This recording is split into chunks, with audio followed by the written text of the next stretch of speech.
Hey gang, Matt here, and today we're going to watch Dee Snider's testimony from the PMRC hearings from 1985. Should be a good time. Let's do it.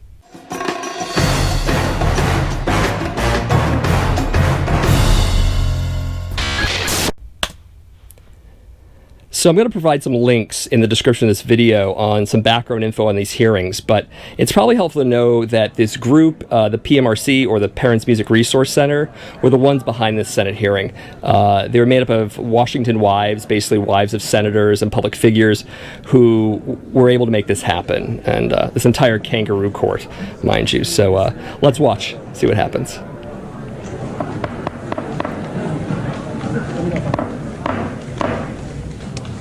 Mr. Snider, thank you for being here. Thank you for having me here. I don't know if it's morning or afternoon. I'll say both. Good morning and good afternoon. My name is Dee Snider. That's S-N-I-D-E-R. I have been asked to come here to present my views on, quote, the subject of the content of certain sound recordings and suggestions that recording packages be labeled to provide a warning to prospective purchasers of sexually explicit or other potentially offensive content, unquote. Before I get into that, I'd like to tell the committee a little bit about myself. I'm 30 years old, I'm married, I have a 3-year-old son. I was born and raised a Christian, and I still adhere to those principles. Believe it or not, I do not drink, I do not smoke, and I do not do drugs. I do play in and write the songs for a rock and roll band named Twisted Sister that is classified as heavy metal. And I pride myself on writing songs that are consistent with my above-mentioned beliefs. There are many facets to this complex issue, and time does not permit me to address all of them. I do want to stop here. To be honest, some of what he said there and says a little bit later feels a little bit like virtue signaling, maybe with the purpose of either disarming the committee in hopes they'd give him a fair shake, or maybe just to mess with them, who knows. I mean, it is factual as well, but to sort of lead with that's kind of interesting. I'm not convinced it's some good guy badge situation here, though, just to let you know. Anyways. However, my feelings are expressed for the most part by the August 8th, 1985 letter to the Parents Music Resource Center from Mr. Stanley Gordikoff, President of the Recording Industry Association of America. This letter was a formal response to the PMRC's petition of the RIAA. The only part of this document I do not support is Mr. Gordikoff's unnecessary and unfortunate decision to agree to a so-called generic label on some selected records. In my opinion, this should be retracted. Since I seem to be the only person addressing this committee today who has been a direct target of accusations from the presumably responsible PMRC, I would like to use this occasion to speak on a more personal note and show just how unfair the whole concept of lyrical interpretation and judgment can be, and how many times this can amount to little more than character assassination. So stop there for a sec. A lot of bands wrote anti-PMRC songs that basically slam the organization. Ones that come to mind, bands I'm thinking about, Megadeth, Anthrax, Flotsam and Jetsam are on there, the Ramones, Dead Kennedys, a lot of punk bands, of course. Suicidal Tendencies is on that list. It's interesting they either didn't show up for this or didn't know. It's funny that Dee Snider is the only one out of the sort of punk and heavy metal subcultures that's here. John Denver and Frank Zappa are also at this, but they're not in this particular clip. And I will get to that a little bit later as well. But interesting, Dee Snider is the one who kind of stands up, which is interesting, especially for the time. And I'll get into that later as well. Anyways. I have taken the liberty of distributing to you material and lyrics pertaining to these accusations. There were 3 attacks in particular which I would like to address. Accusation number 1. This attack was contained in an article written by Tipper Gore, which was given the form of a full page in my hometown newspaper on Long Island.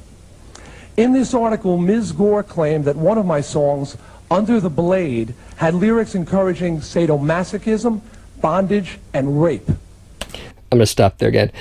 Dee's right about the song he's talking about. It's Under the Blade, not being about sexual bondage or sadomasochism or rape. It's largely referencing surgery. He's going to talk about that, no doubt. But to be fair, some of the figurative language in the song could be an allegory to murder. It could. And Dee talks a little bit about that, too, to cover his butt later. He's right from a technical standpoint. The song is about surgery, but you can take the lyrics and make them into other things. And but what that implies and who's responsible for that is a whole other matter, which I may or may not get into later. Probably will.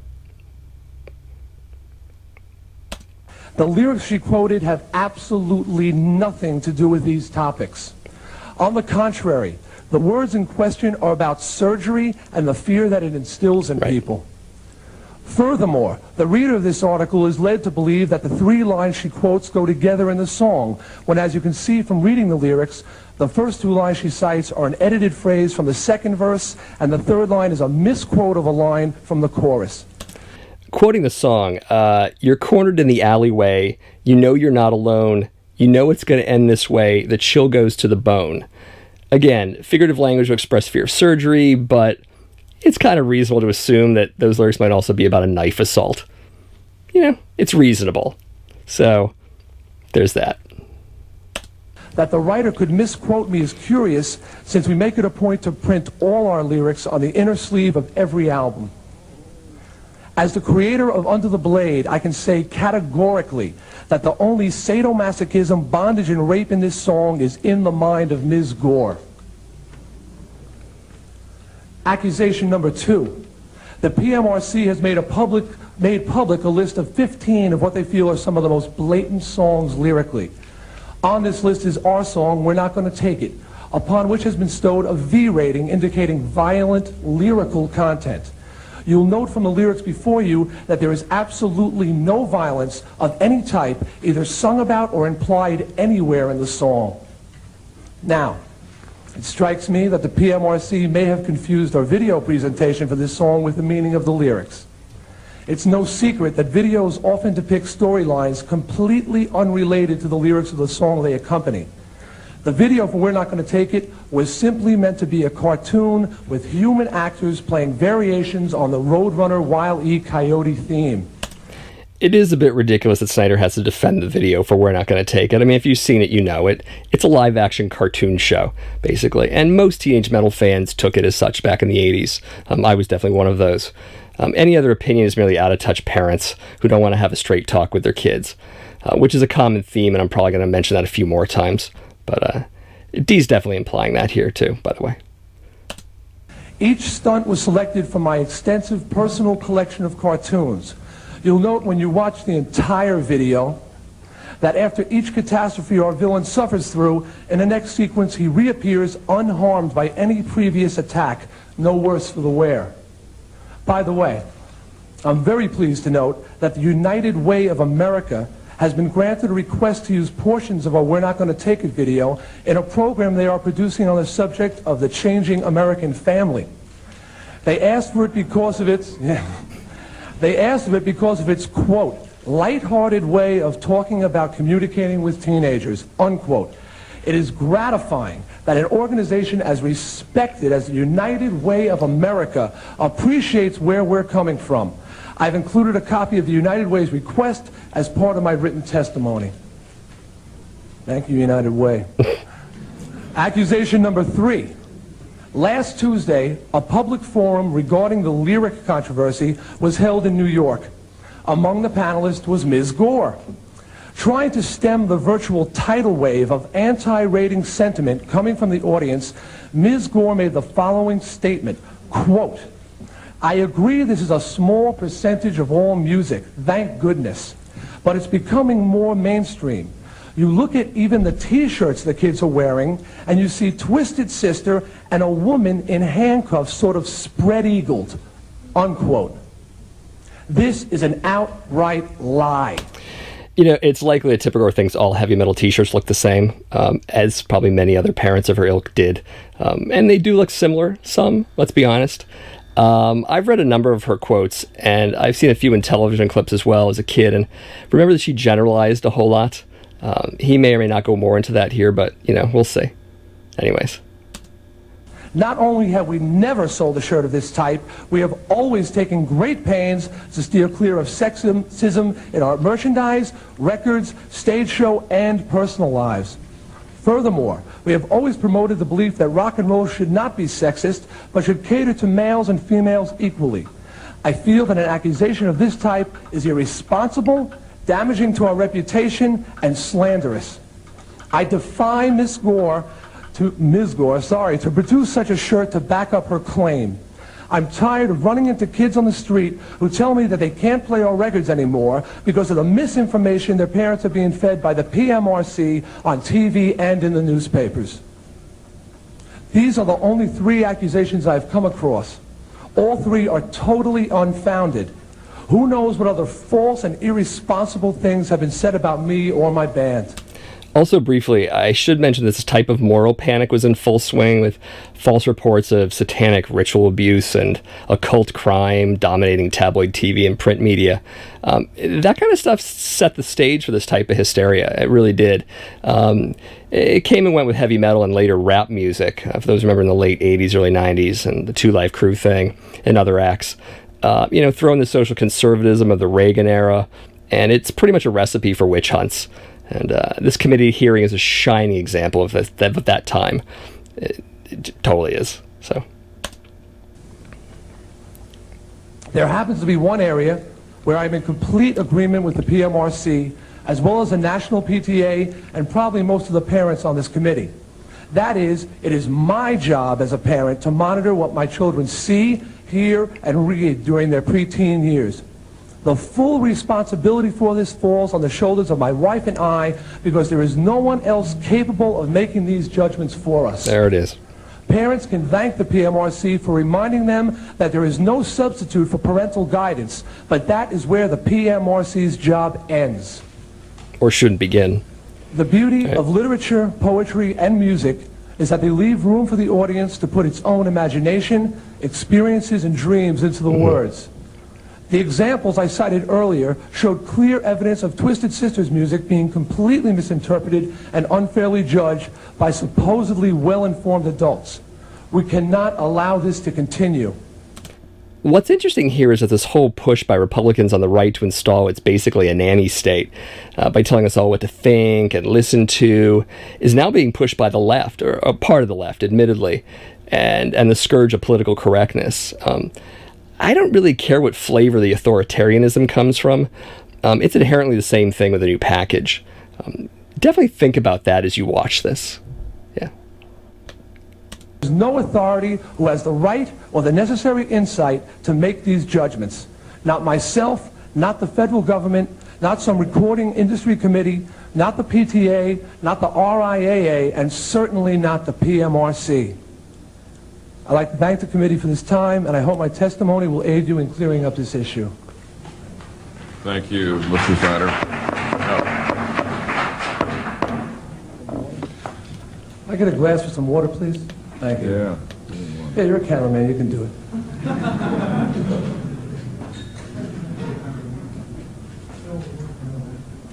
Thank you. Sorry. Mr. Snider, let's suppose that there is music which,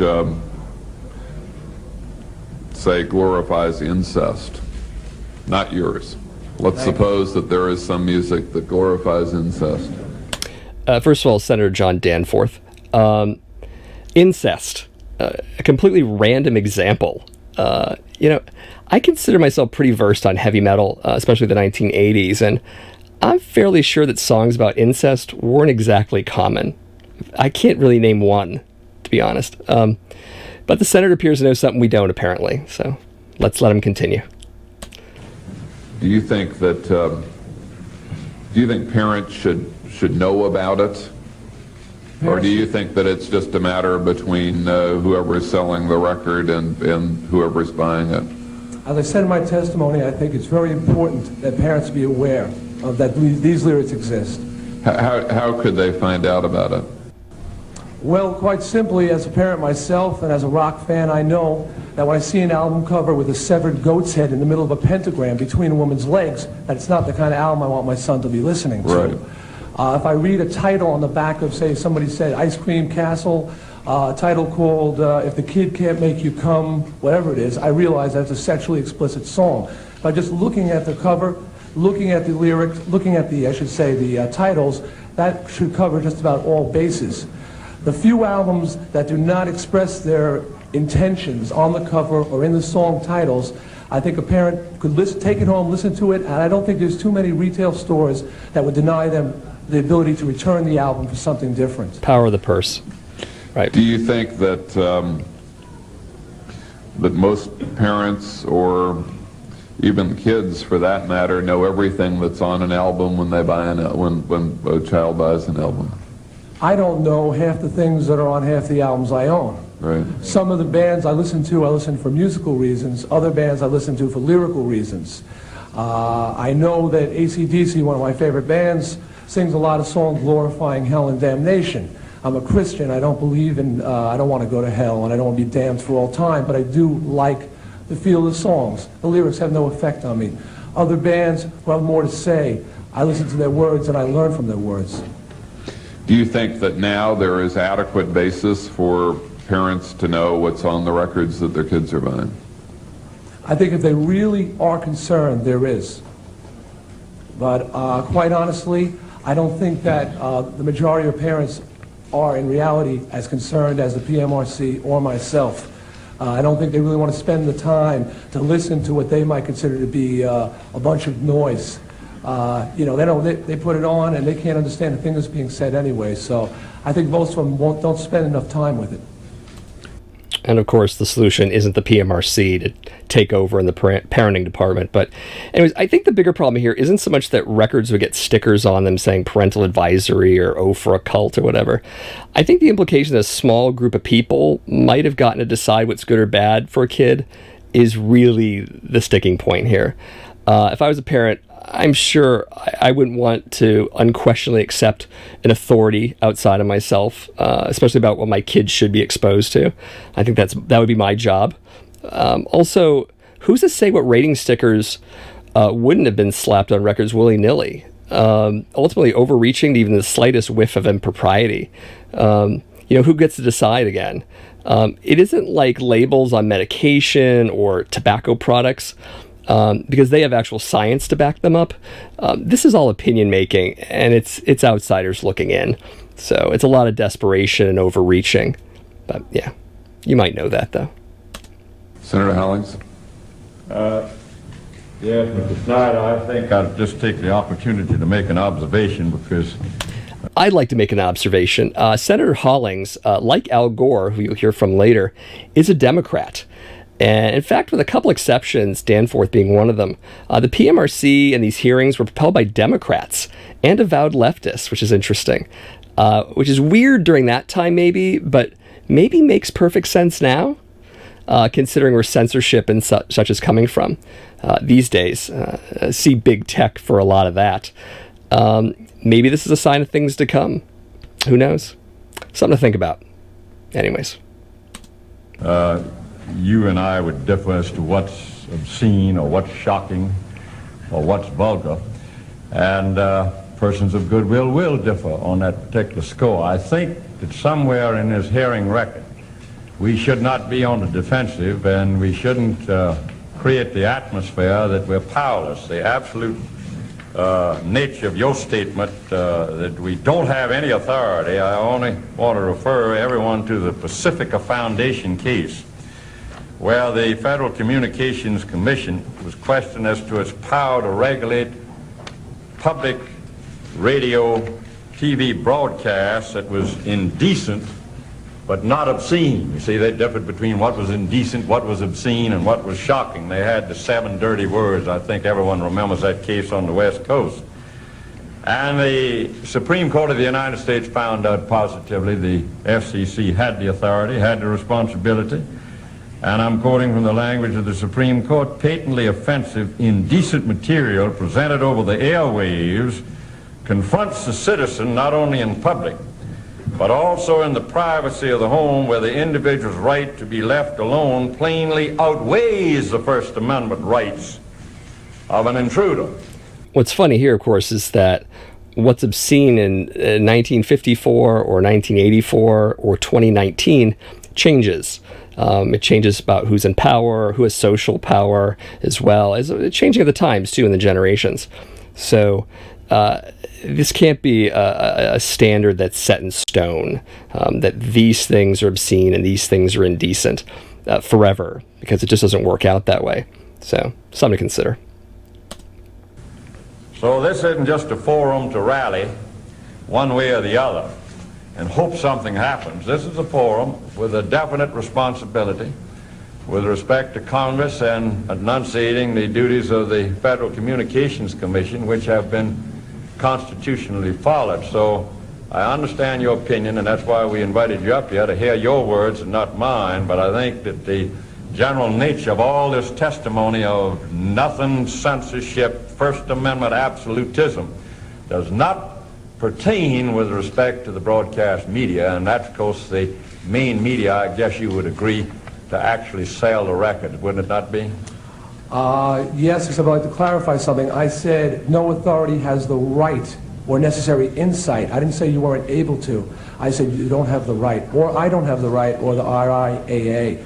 Also, we're talking about the airwaves as opposed to a person going with their money to purchase an album, to play in their room, their home, on their own time. The airwaves is something different. I think that the FCC and even MTV have done a fair job in keeping profanity, obscenity, and things like that off the public airwaves. But as far as what you listen to your own home, that's something totally different, I feel. Yeah, I think that record ought to be elaborated to show just that. Previously, about 5 years ago, 6 years ago, before this committee, we had the TV networks.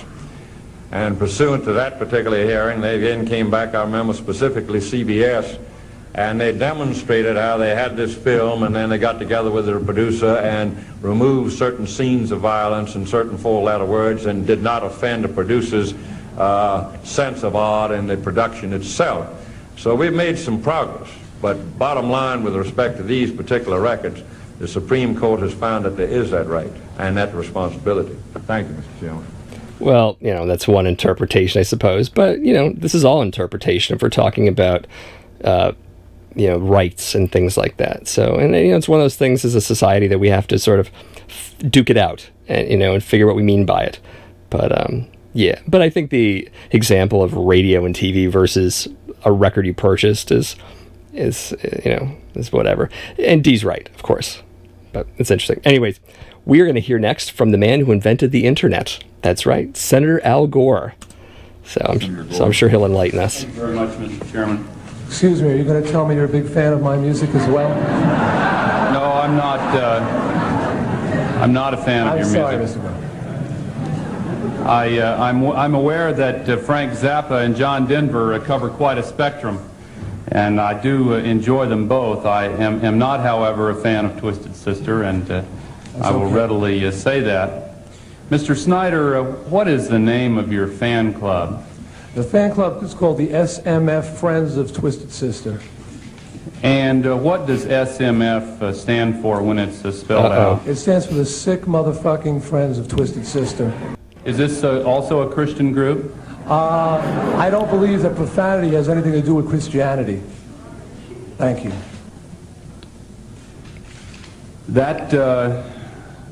It's just an interesting choice because I was getting the impression from your presentation that you were a very wholesome kind of performer, and that is an interesting title for your fan club. In Surge, you say your song Under the Blade is about surgery. Have you ever had surgery with your hands tied and your legs strapped? The song was written about my guitar player, Eddie Ojeda. He was having polyps removed from his throat, and he was very fearful of this operation. And I said, Eddie, while you're in a hospital, I'm going to write a song for you. I said it was about the fear of operations. I think people imagine being helpless on a table, the bright light in their face, the blade coming down on them, and having totally afraid that they may wake up, who knows, dead, handicapped. There's a certain fear of hospitals. That's in my imagination what I see the hospitals like. Is there a reference to the hospital in the song? No, there isn't, but there isn't a reference to a woman, sadomasochism, or bondage, yes, I'm sorry. There's rape. just a reference to to someone whose hands are tied down and whose legs are strapped down, and he's going under the blade to be cut? Yes, there is. All right. So it's not really a wild leap of the imagination to jump to the conclusion that that's about something other than surgery or hospitals, neither of which are mentioned in the song. No, it's not a wild jump, and I think what I said in one part was that songs allow a person to put their own imagination, experiences, and dreams into the lyrics. People can interpret it many ways. Ms. Gore was looking for sadomasochism and bondage, and she found it. Someone looking for surgical references would have found it as well. Great point. I love it. Some clarity here from Snider helps his argument a bit more, definitely. And he brought it back to an individual interpretation in the way he did, which is really smart, especially referencing Senator Gore's wife there, who's also the head of the PMRC, Tipper Gore. This is where things get dicey, though, and that's the implication that the artists are responsible for the behavior of their listeners, which is bunk. But I don't know, maybe that'll be addressed. We'll see. Yeah. Why do you think there is so much sadomasochism and bondage in some of these new songs? I cannot speak for the other artists. I can really am only here to defend myself, and hopefully by speaking for myself as one person, songwriter in a band that I feel has been unjustly dumped on, that will just warn us of the dangers of what we're trying to do here. Imagine if Kronos from Venom was at this thing. I was just thinking about this. Or even King Diamond from Merciful Fate back then, obviously. Considering both of those bands are on the PMRC's Filthy 15 list. I think it's Into the Coven for Merciful Fate and Possessed for Venom. Also interesting that they would know about those bands. They were kind of underground bands in '85, and as a teenage metalhead at that time, I think I might have felt like some others that those bands were a bit of a secret, a well-kept secret, but apparently not to Tipper Gore. So, oh well. Anyways. I really can't speak for the other bands. Now, you made reference to a comment about T-shirts. I would simply note for the record that the word T-shirts was in plural, and one of them referred to a Twisted Sister, and the other referred to a woman in handcuffs, and was not intended, as I understand it, to say that you appear with a woman in handcuffs. In fact, there are a lot of different T-shirts and advertisements. In fact, I've noticed from some of the fan magazines of particularly heavy metal that little sadomasochistic outfits are advertised with the fingerless gloves and spikes and studs on them. And that these little S&M outfits are marketed to teens and preteens. Is that correct? Well, they are marketed. Who buys them, I'm not sure. I'd just like to say, in reference to the comment about T-shirts, I have with me a taped cassette of the exact... No, I'm reading from your transcript of it in your statement. I have to check the transcript, but again, I'll say when it was said, there was no question she was referring to a Twisted Sister T-shirt. There was no question if I played the tape for anybody. In your own transcript, it's plural T-shirts, and two examples are cited. But I don't want to belabor that point. It kind of does, though. This brings us back to the idea: if you don't like something, don't consume it. Take it back, or don't buy it in the first place. Again, I'm going to bring back my mention of the nanny state types here, either on the right or the left, who want to dictate what you say, what you do, and what you like. It's one thing to not like something and not engage in it, but it's really a whole other thing to tell everyone else that they can't engage in it or like it or whatever. Back then, it was called moral corruption of the youth. Today, it's hurt feelings. And again, the parallels between then and now are just staggering. See Jim Goad's book, The New Church Ladies, for more on that. But anyways. Now, you said that you can look at the titles of albums and look at the covers and tell what kind of material is inside. Does the title Purple Rain give you an indication that the material is about masturbation? You mean the album title, Purple Rain, Yeah. not the song title? Yeah. No, it doesn't. I didn't say in all cases. I believe I covered that, those occasional albums that are a bit misleading. That, like I said, I don't think a store would refuse a parent who came in and said, I don't like what's on this record, I would like my money back. So the choice the parent has then is to sit down and listen to every song on the album, right? Or read the lyrics if they're on the record. What if they're not on the, I mean, I think there's pretty general agreement that if the lyrics are printed, that's one possible solution for this. Let's suppose the lyrics aren't printed. Then what choice does a parent have? To sit down and listen to every song on the album? Well, if they're really concerned about it, I think that they have to. Do you think that's reasonable to expect parents to do that? Being a parent isn't a reasonable thing. It's a very hard thing. I'm a parent and I know. Okay, I'm a new parent. I only have one child maybe, but I am learning that there's a lot to being a parent that you didn't expect. It's not just, oh, isn't baby cute? There's a lot. Okay, yeah, you know, the other thing that's not getting mentioned here is this weird sort of two-prong either-or thing going on. There is a third side, and that's you could raise critically thinking children who won't be scared to straight talk with their parents about things they like and, you know, have an open dialogue about that thing, you know. Don't raise your kids with a hand of fear, you know. Keep dialogue open. Actually talk with them and not just to them. You know, they might appreciate it a little bit more. But instead, what? Hand that responsibility over to the RIAA or any other group? I don't know. You're a parent. Do your own job.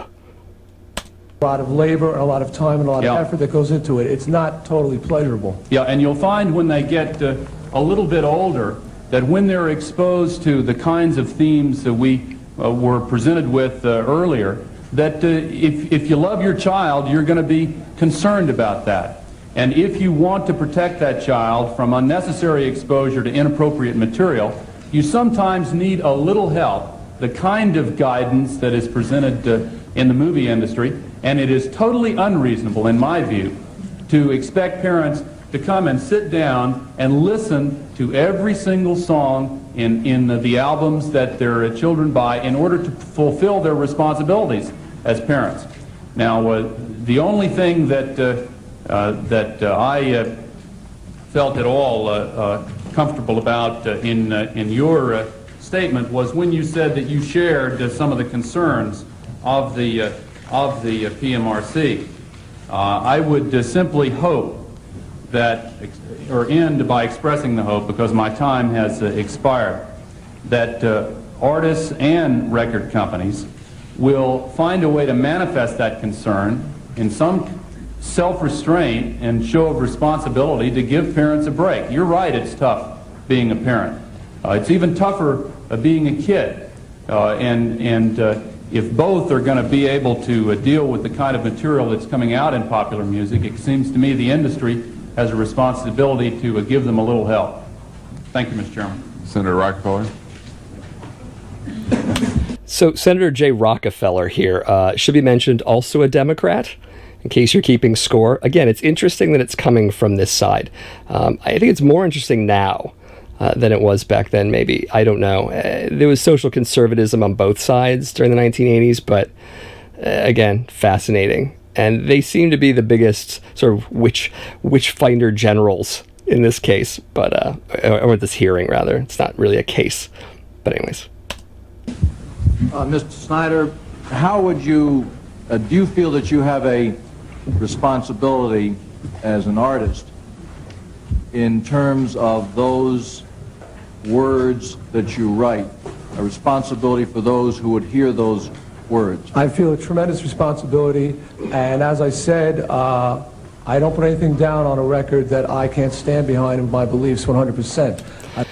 You know, I know this is his position, but it is a little bit of a cop-out. It also lends credence to the committee here that the artists are liable for the behavior of their audience, and that's a slippery slope, and I think it's a bad idea to put that forth.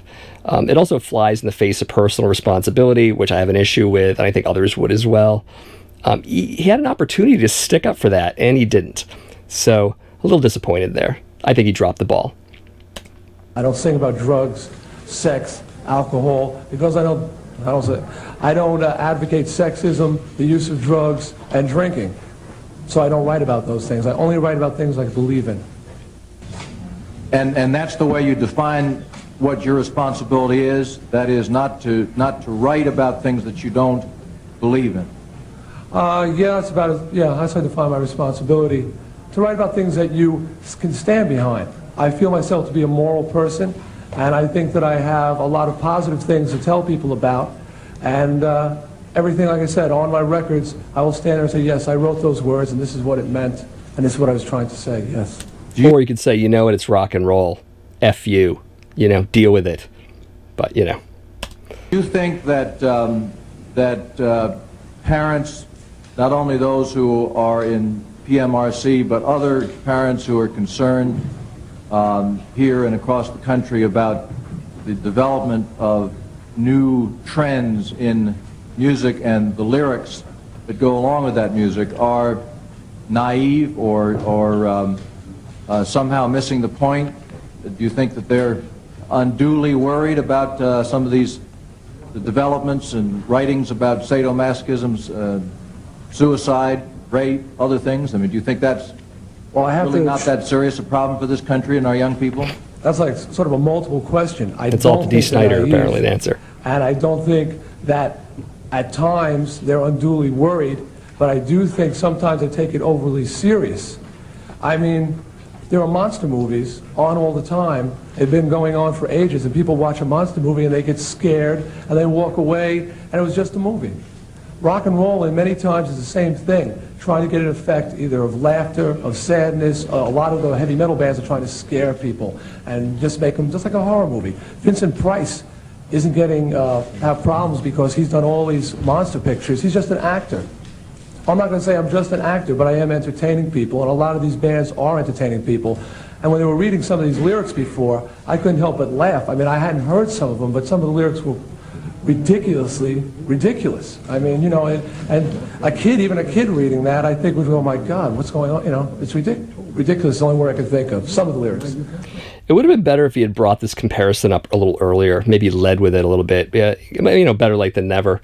Also, I should mention that Senator Rockefeller didn't just stop at warning labels on records.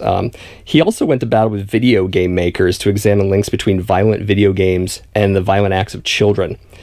This decade, mind you, I believe it started in 2012, 2013.